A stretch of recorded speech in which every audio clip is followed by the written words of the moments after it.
Shalom, Bapak Ibu Saudara-saudari yang saya kasih dalam Tuhan. Senang sekali berjumpa dengan saudara-saudari keluarga besar GBI Mega Mall Bekasi. Nah, sebelum saya akan menyampaikan firman Tuhan, saya mau mengajak kita semua berdoa bersama-sama. Mari kita berdoa. Bapa Sorgawi yang penuh kasih, yang kami kenal di dalam nama Tuhan Yesus, tak habis-habisnya kami boleh mengucap syukur kepada Tuhan karena kebesaran Tuhan, kejayaan, hikmat, pengertian, perlindungan, bahkan pembelaan Tuhan berlaku atas kami semua. Sehingga hari ini kami dalam keadaan semua baik-baik dan kami boleh memuji, menyembah Tuhan, kami boleh beribadah kepada Tuhan, dan kami terlebih boleh mendengar firman-Mu. Berbicara melalui mulut bibir hamba-Mu dan berkati semua perkataan, apapun juga yang disampaikan, semua akan berasal dari Tuhan. Di dalam nama Yesus kami berdoa. Amin. Bapak Ibu sekalian, saya akan membawakan satu tema yang berjudul Merdeka dalam Keuangan.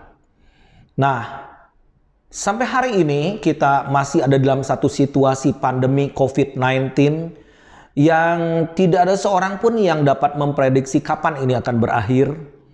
Tidak ada seorang pun, bahkan pemimpin negara di dunia pun tidak bisa memberi jaminan kapan ini akan berakhir.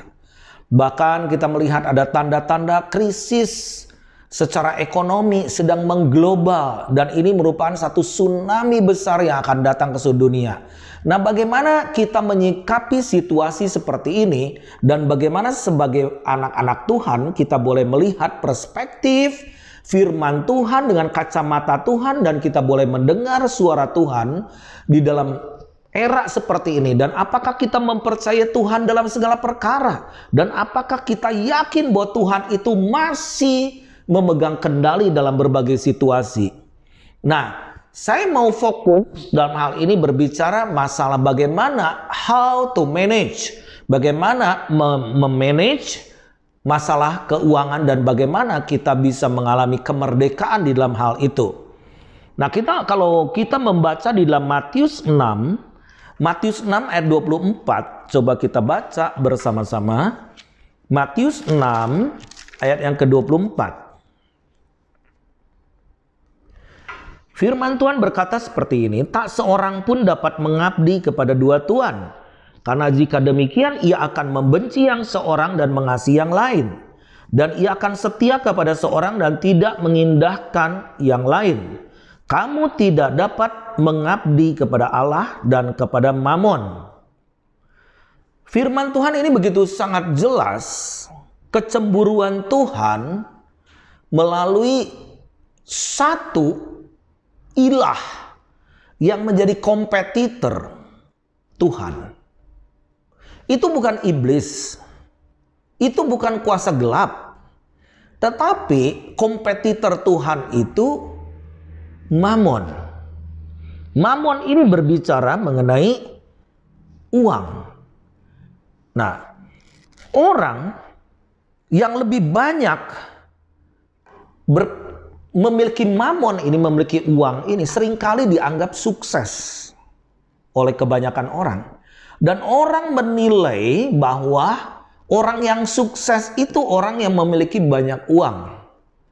Orang yang memiliki banyak benda, harta benda, deposito. Bahkan zaman dulu seringkali ada satu peribahasa bahwa hartanya 7 keturunan pun tidak akan habis. Nah, Bapak Ibu sekalian, kalau kita lihat cara pandang Tuhan itu berbeda.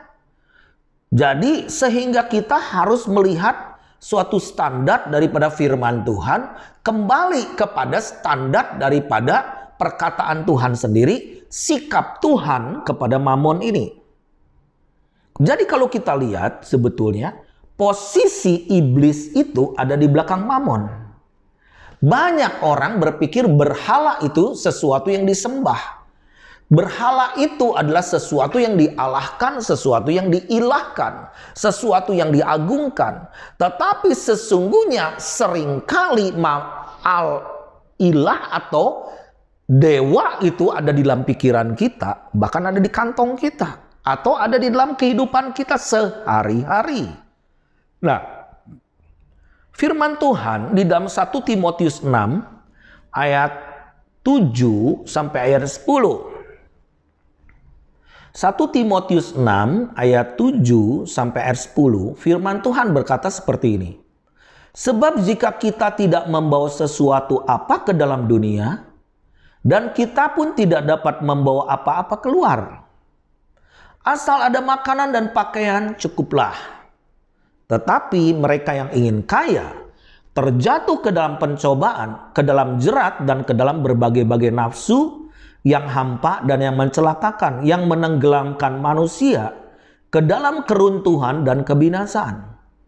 Karena akar segala kejahatan. Kita bisa melihat kejahatan itu ada di mana-mana.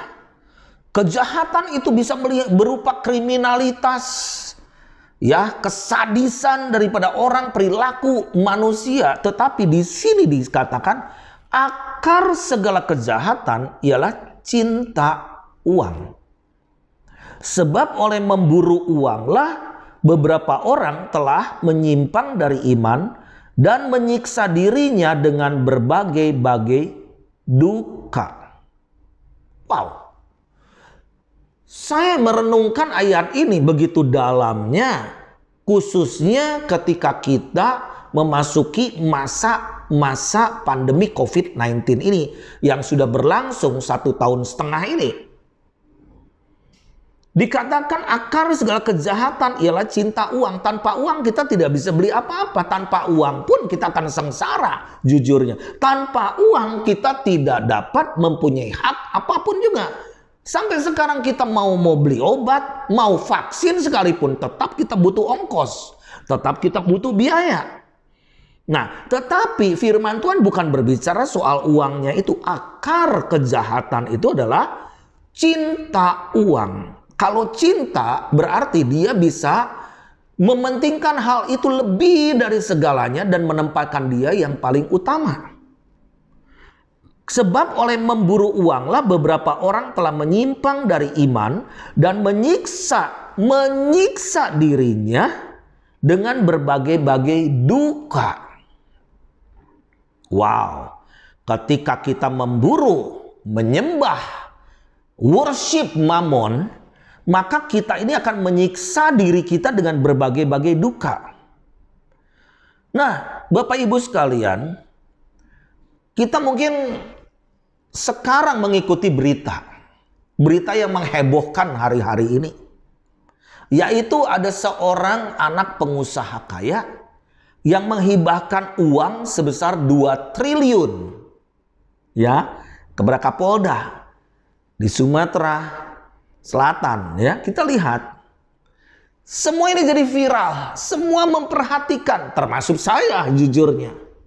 Dan pertanyaannya, siapa dia yang bisa memberikan 2 triliun rupiah ini? Dan berapa harta yang dimiliki? Kalau dia bisa nyumbang 2 triliun, berarti berapa harta yang dimiliki yang tersisa? Dan akhirnya terjadi kehebohan bahwa gironya tidak bisa dicairkan. Tetapi berita ini masih gamang. Karena sesungguhnya uang itu ada, tapi belum bisa dicairkan. Nah, saya nggak mau mengupas terlalu banyak hal ini Bapak Ibu sekalian.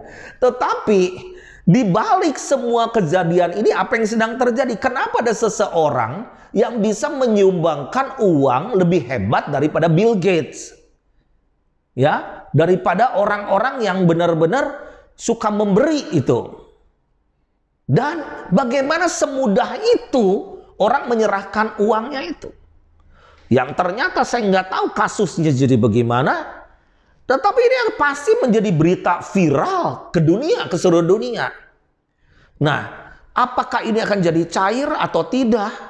Saya juga nggak ngerti secara teknisnya.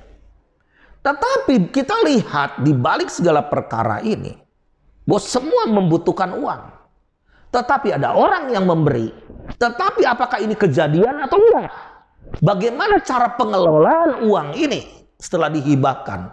Atau bagaimana sebelum dihibahkan uang ini dikelola? Atau mungkin dideposito, dipending, saya nggak ngerti juga. Nah, sekarang bagaimana sebetulnya kita ini dipercayai Tuhan bukan menjadi pemilik tetapi menjadi pengelola yang baik. Nah, di dalam Pengkhotbah 6 ayat 1 dan 2 firman Tuhan berkata seperti ini, ada suatu kemalangan yang telah kulihat di bawah matahari yang sangat menekan manusia. Orang yang dikaruniai Allah kekayaan, harta benda dan kemuliaan, sehingga ia tak kekurangan suatu pun yang diingininya. Tetapi orang yang tidak dikaruniai kuasa oleh Allah untuk menikmatinya, melainkan orang lain yang menikmatinya, inilah kesia-siaan dan penderitaan yang pahit. Jadi banyak orang memiliki tapi tidak menikmati. Ada orang yang tidak memiliki tapi bisa menikmati. Nah, jadi apa yang dimiliki itu sebetulnya tentunya tidak menjamin kebahagiaan daripada hidupnya sendiri.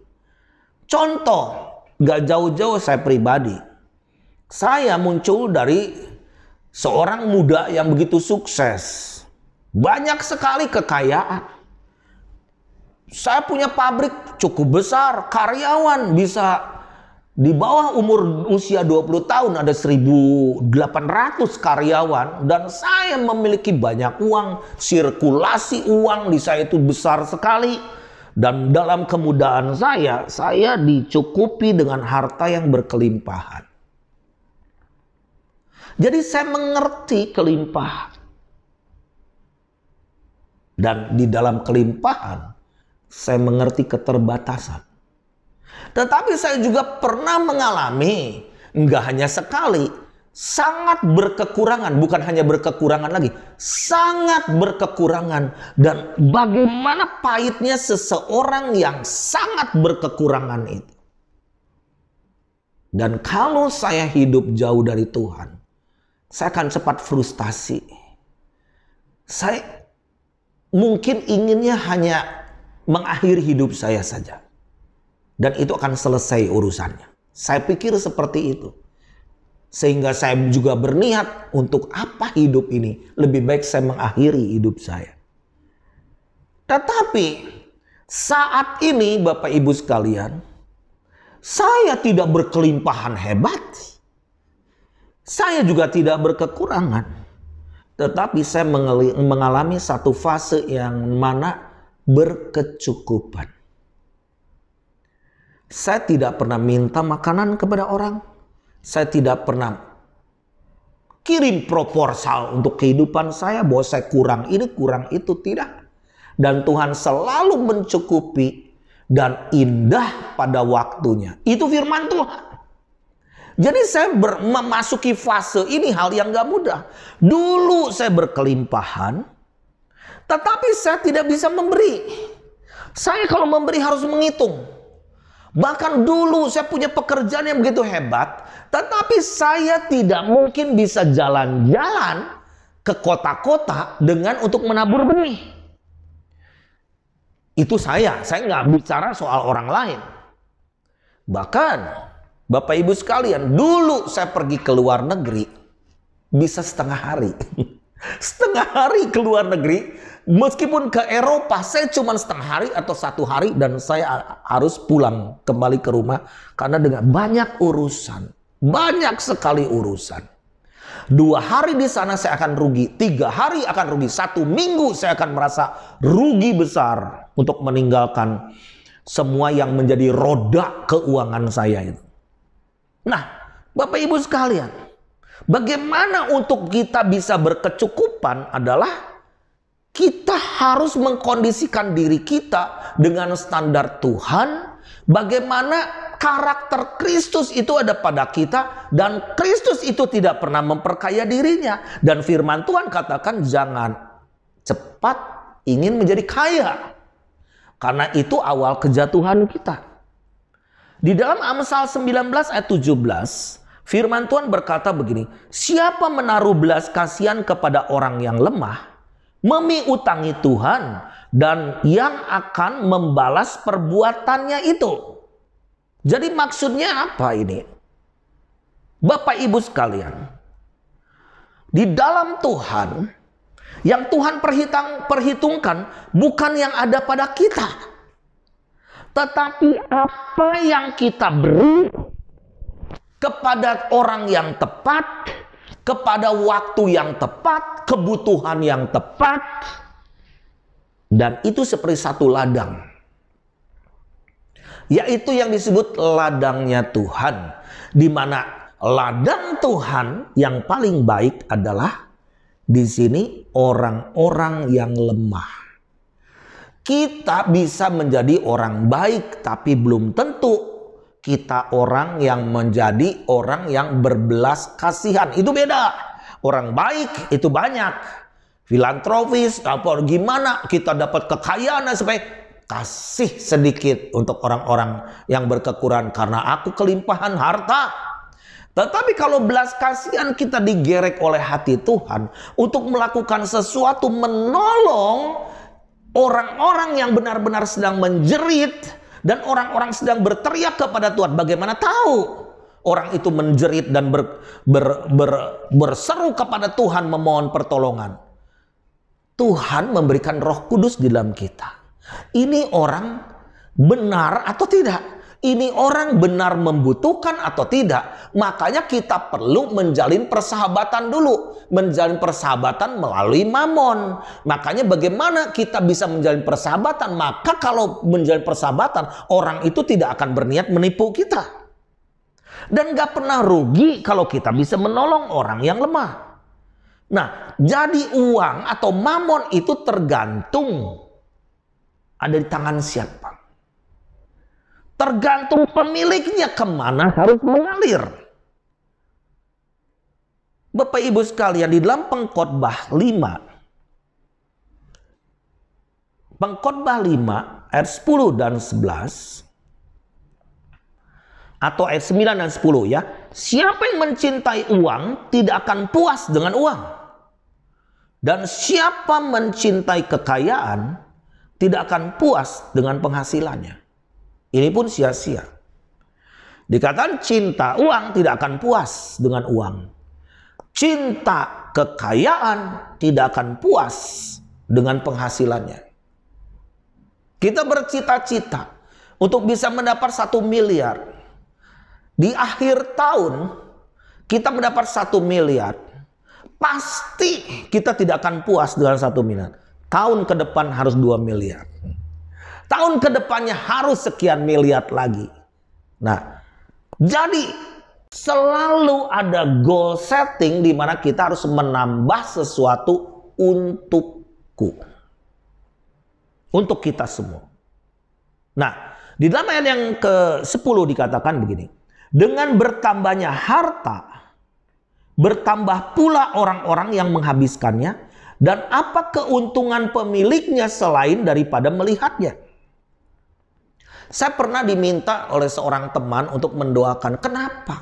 Penghasilanku banyak tetapi selalu habis. Bahkan tabungan pun habis. Saya berdoa ketika berdoa. Dan Tuhan tunjukkan kepada saya bahwa dia itu kurang memberi. Kurang memberi kepada orang-orang yang lemah. Jadi nanti ini orang tuanya sakit, anaknya sakit, ngumpul nanti habis lagi. Itu seperti ada belalang-belalang. Belalang pelompat, belalang pelahap, belalang pindahan, itu selalu belalang pengerik ya gitu. Itu selalu ada pada kehidupannya dan rasanya apa yang dia kerjakan selalu habis. Tuhan katakan bahwa dia harus menabur karena apa yang dia tabur itu dia akan menuai. Jadi berkat Tuhan bukan hanya dalam uang, bukan dalam uang, tetapi kemampuan yaitu ability untuk memultiplikasikan itu. Di dalam Ulangan 8 ayat 18, firman Tuhan berkata begini, tetapi haruslah engkau ingat kepada Tuhan Allahmu, sebab dialah yang memberikan kepadamu kekuatan untuk memperoleh kekayaan dengan maksud. Maksudnya apa?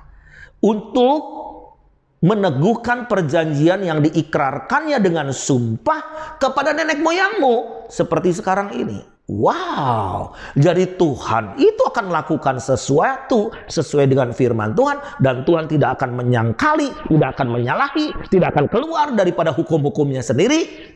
Dan hukum Allah itu ada, hukum manusia ada, hukum alam ada. Nah, jadi Tuhan akan meneguhkan perjanjian yang diikrarkan kepada nenek moyang. Dan kita di dalam Kristus, kita ini akan menuai berkat Abraham, Ishak, dan Yakub. Supaya Abraham itu diberkati dan untuk menjadi berkat buat bangsa-bangsa. Kalau kita lihat di dalam Lukas 19, itu firman Tuhan berkata, mina-mina yang diberikan, setiap orang diberikan mina-mina. Mina-mina itu dalam mata uang Yahudi, bahwa di dalam perjanjian baru itu mina-mina itu mata uang yang berharga 100 dinar atau 100 upah kerja. Oke? Dan setiap orang diberikan mina-mina untuk dilibatkan untuk menguasai kota-kota. Bapak Ibu sekalian, jadi apa menguasai kota-kota? Apa hubungannya dengan hal ini? Itu berbicara mengenai otoritas kerajaan. Otoritas kerajaan. Jadi ada beberapa prinsip Bapak Ibu sekalian. Kalau kita lihat ada 3 prinsip untuk mengelola keuangan secara benar. Yaitu prinsip itu ada di dalam pikiran kita nih. Itu akan menjadi framework hidup kita. Yang pertama, bahwa kita ini pengelola, bukan pemilik. Jadi kita harus mengejar si pemberi berkat itu, bukan mengejar berkat. Dan kita mengejar si pemberi berkat sehingga apapun yang kita butuhkan, Tuhan akan provide. Tuhan akan provide. Jadi, dalam situasi sukar, bagaimana? Apakah kita harus bertambah pelit? Waduh, tambah susah kitanya. Tambah susah. Saya seringkali berdoa dengan istri saya.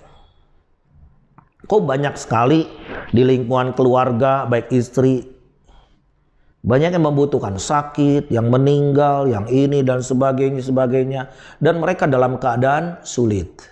Dan saya katakan, yuk tante-tante kita yang udah uzur, para janda-janda, yuk kita akan provide. Seringkali dalam keadaan kami ini pas-pasan. Tetapi saya katakan, yuk kita berdoa dan kita mau tabur benih ini kepada mereka. Bukan karena kita menuntut ingin diberkati, bukan. Karena belas kasihan Tuhan ada pada kita. Tabur. Itu tahu nggak? Itu seperti Bapak Ibu saya, seperti sumur. Sumur itu diambil 10 ember, dangkal sekali airnya hampir habis. Tetapi bisa segini lagi. Diambil bisa segini lagi. Wow. Kalau meluap-luap itu kan bisa juga menjadi bencana kalau sumur. Tetapi I'm just okay. I'm so blessed. Aku merasa diberkati. Dan apa yang kami lakukan dengan My Home Indonesia, Bapak Ibu sekalian, kami ini pergi ke kota-kota. Saya juga pergi ke kota-kota. Belum tentu saya ini harus ambil dari organisasi saya. Saya harus keluarin dari kocek saya sendiri, dari kantong saya. Dan ketika saya harus mendorong orang untuk menabur, saya terlebih dahulu yang harus menabur. Dan apakah saya kekurangan? Tidak. Saya berkecukupan. Bapak Ibu sekalian, Tuhan mau kita ini menjadi pengelola. Dalam situasi krisis, tetap Roh Kudus akan memberikan dorongan kepada kita untuk berinovasi, produktivitas, fruitful, berbuah-buah, dan berkreativitas. Karena Roh Kudus itu roh kreativitas. Yang kedua, jadi mamon ini kalau mengelola dengan benar, mamon itu punya otoritas. Dia bisa membuat kita jadi hamba.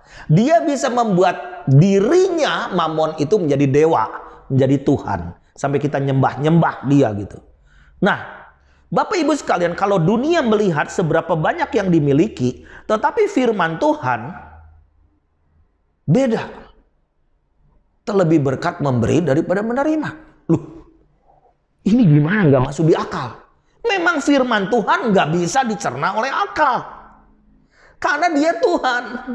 Otak kita hanya segede bengkuang, Bapak Ibu sekalian. Terbatas dengan segala lingkungan, ruang, waktu, dan dimensi, dan sebagainya. Tetapi Tuhan kita El Shaddai Maha Kaya. Dia Tuhan zaman dulu, dia Tuhan zaman sekarang. Tuhan masa krisis, Tuhan lagi di dalam badai gelombang, dan Tuhan masa depan, Alfa dan Omega. Otoritas itu bagaimana? Di dalam Amsal 22 ayat 29, firman Tuhan berkata begini, pernahkah engkau melihat orang yang cakap dalam pekerjaannya di hadapan raja-raja? Ia akan berdiri, bukan di hadapan orang-orang yang hina. Apa yang kita lakukan di kota-kota? Apa yang kita lakukan di kota Bekasi, di Pelabuhan Ratu, di Bandung, di berbagai kota? Saya katakan menabur untuk kotamu, maka kesejahteraan kotamu ada di rumahmu. Nah, jadi bukan hanya kesejahteraan ada di dalam rumahmu. Engkau akan berhadapan dengan raja-raja. Maksudnya dengan siapa? Dengan penggede-penggede. Dengan influence leader. Karena influence leader itu hanya bisa melihat seseorang berotoritas kalau dia mau melakukan sesuatu. Dia berprestasi dan dia berinvestasi. Khususnya dimanapun kita berada. Yeremia 29 ayat 7, usahakanlah kesejahteraan kota kemana kamu aku buang. Berdoalah untuk kota itu karena kesejahteraannya adalah kesejahteraanmu. Itu janji Tuhan. Janji Tuhan. Peduli kepada lingkungan. Peduli kepada orang-orang di sekeliling kita. Mereka sejahtera. Sejahtera ada di dalam rumah kita. Yang terakhir. Yang ketiga. Tuhan mau kita ini jadi satu lumbung atau tempat penyimpanan benih. Maksudnya apa? Hidup kita ini diberikan dua macam berkat. Coba baca 2 Korintus 9 ayat 10. 2 Korintus 9 ayat 10. Ia yang menyediakan benih bagi penabur dan roti untuk dimakan, ia juga yang akan menyediakan benih bagi kamu dan melipat gandakannya dan menumbuhkan buah-buah kebenaranmu. Dua macam berkat yang pertama, benih untuk ditabur. Dua, roti untuk dimakan. Bapak Ibu kalau melihat sebuah apel, berapa harga apel satu? 10.000? Berapa nilai? Apa nilai dari sebuah apel?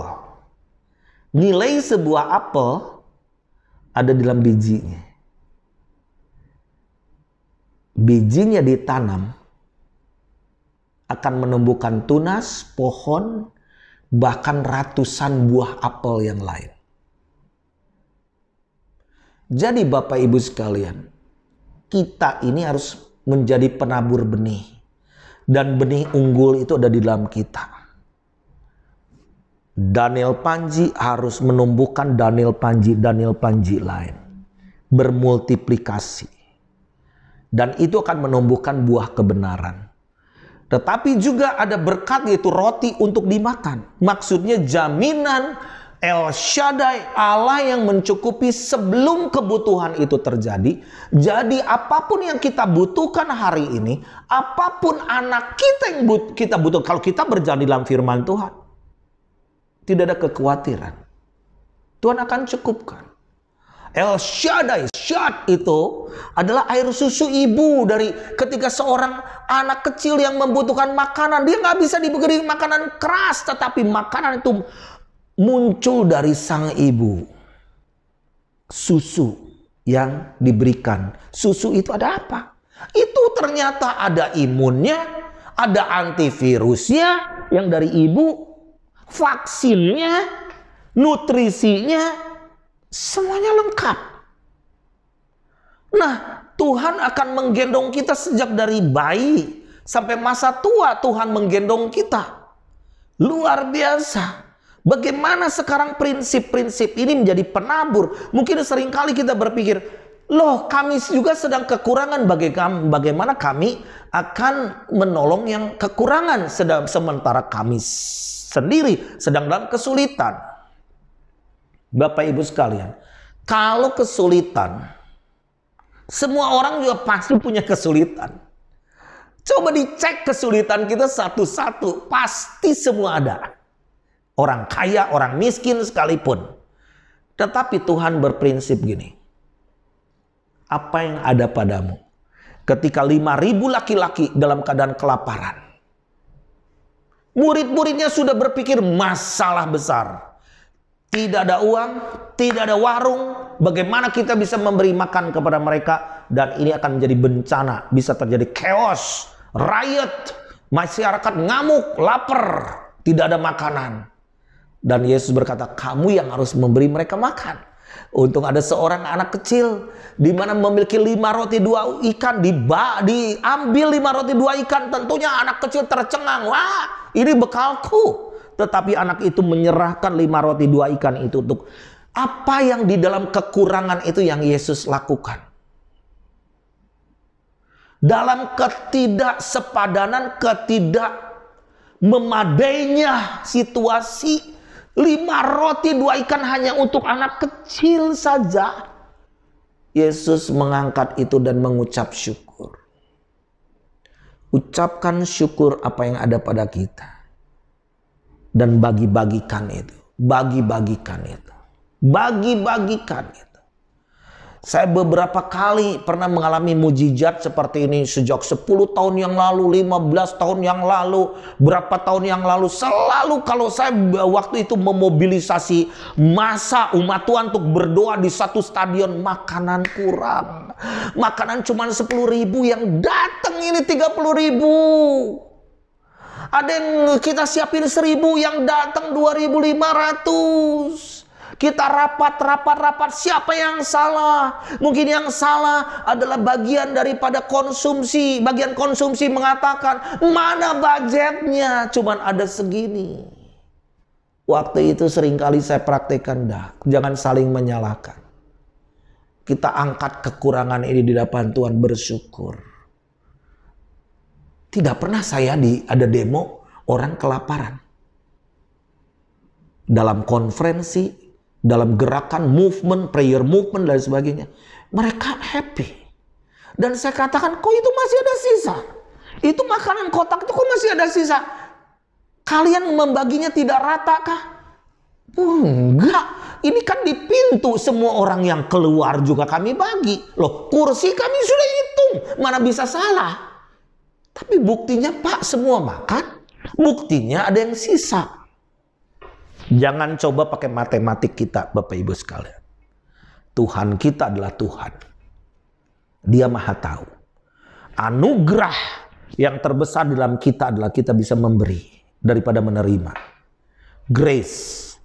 Dan kita bisa memberi dengan apa yang kita lakukan.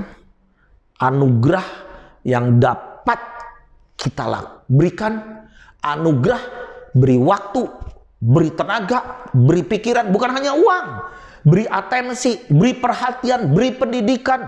Beri hidup kita dimultiplikasi kepada orang lain. Dan saya yakin, apa yang kita dapat hari-hari ini, khususnya masalah keuangan. Uang itu hanya alat pembayaran. Uang itu bukan segala-galanya. Kita nggak makan uang. Kita nggak bisa makan uang, Bapak Ibu sekalian. Tetapi uang itu untuk alat pembayaran. Tetapi apakah makan itu harus dibeli dengan uang? Belum tentu. Saya dengan teman-teman hari ini sedang membagi-bagi orang yang isoman, yang juga bagi box dan sebagainya. Nanti kita bikin gerakan berbagi kasih 100 kota, 150 kota, dan kita support. Waduh, gak ada yang tahu budget kita nih hanya sangat terbatas sekali. Sangat terbatas, tapi kita mendorong orang-orang bagikan. Dan kita tidak pernah dipermalukan oleh Tuhan, dan kita juga tidak mau mempermalukan nama Tuhan. Tuhan akan pakai kita jadi saluran berkat dimanapun kita berada. Dan yakin bahwa Tuhan mau jadikan kita menjadi lumbung-lumbungnya Tuhan. Mari kita berdoa. Bapa Sorgawi yang penuh kasih yang kami kenal dalam nama Tuhan Yesus. Uang hanyalah alat pembayaran. Karena itu Tuhan, kami yang harus mengontrol, tetapi bukan mamon yang mengontrol kami. Karena itu Tuhan, berikan kami hikmat, bijaksana, damai sejahtera, sukacita, dan kecerdasan, smart di dalam Tuhan, untuk kami dapat mengelola apa yang Tuhan titipkan kepada kami. Diberkati umatmu dimanapun mereka berada. Kiranya mereka tetap dipenuhi shalom, damai sejahtera. Dan mereka akan hidup dalam berkecukupan. Bahkan dalam situasi krisis, kekeringan sekalipun, Tuhan akan tetap memberkati dan menjadi berkat bagi lingkungan, bagi banyak orang. Terima kasih Tuhan. Dalam nama Yesus kami berdoa. Amin. Tuhan memberkati kita semua. Shalom.